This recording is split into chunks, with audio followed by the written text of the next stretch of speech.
भगवत गीता के दूसरे अध्याय का 18वां श्लोक आत्मा और शरीर के विज्ञान को एक बहुत ही तार्किक निष्कर्ष पर ले जाता है। पिछले श्लोक में भगवान श्री कृष्ण ने बतलाया था कि शरीर के भीतर रहने वाली सूक्ष्म आत्मा अविनाशी है और उसे कभी भी नष्ट नहीं किया जा सकता। अब इस 18वें श्लोक में भगवान आत्मा के विपरीत भौतिक शरीर की प्रकृति बताते हैं और अर्जुन को उनका अंतिम कर्तव्य याद दिलाते हुए युद्ध करने की आज्ञा देते हैं।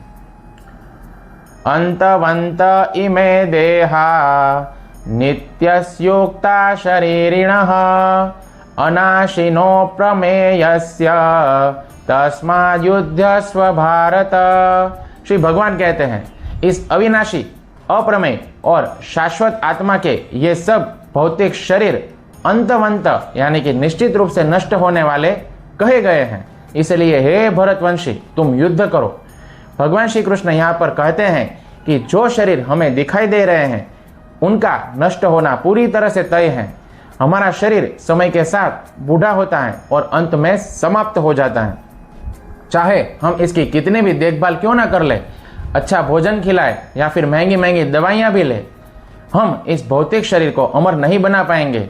श्रील प्रभुपाद जी समझाते हैं कि शरीर की प्रकृति ही ऐसी है कि यह आज नहीं तो कल मिट्टी में मिल जाएगा। इसलिए इसके नष्ट होने पर बहुत अधिक विलाप करना ना समझी है।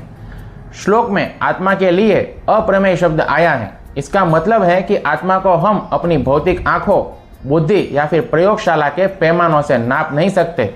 आत्मा का एहसास केवल चेतना के माध्यम से और भगवान के वचनों पर विश्वास करके ही किया जा सकता है। हम केवल चमड़ी को देखकर इंसान की कीमत लगाते हैं, जबकि असली शक्ति उसके भीतर बैठी आत्मा है। श्री कृष्ण यहाँ पर अर्जुन को सीधा आदेश देते हैं, तस्मात् युध्यस्व, यानी कि इसलिए युद्ध करो। कुछ लोग गीता के इस श्लोक का गलत अर्थ निकालकर हिंसा को बढ़ावा देने की बात करते हैं, लेकिन श्रील प्रभुपाद जी स्पष्ट करते हैं कि यहाँ पर श्री कृष्ण अर्जुन को किसी भी व्यक्तिगत दुश्मनी या फिर नफरत के लिए लड़ने को नहीं कह रहे हैं, बल्कि धर्म और न्याय की स्थापना के लिए एक क्षत्रिय के रूप में अपना फर्ज निभाने को कह रहे हैं। जब आत्मा अमर है तो न्याय के लिए लड़ने में कोई पाप नहीं है। अर्जुन सोच रहे थे कि यदि वे युद्ध लड़ेंगे तो लोग मर जाएंगे।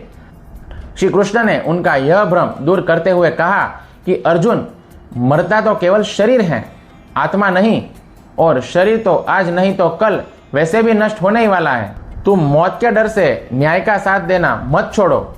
श्रील प्रभुपाद हमें सिखाते हैं कि हमारे जीवन में भी कई बार ऐसी कठिन परिस्थितियां आती हैं जहां पर हमें सही काम करने में डर लगता है।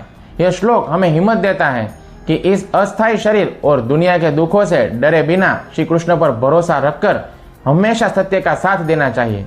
इसके बाद अगला 19वां श्लोक आएगा जहां पर श्री कृष्ण यह भ्रांति पूरी तरह से दूर कर देंगे कि कोई किसी को मारता है या कोई किसी के द्वारा मारा जाता है। हरे कृष्णा।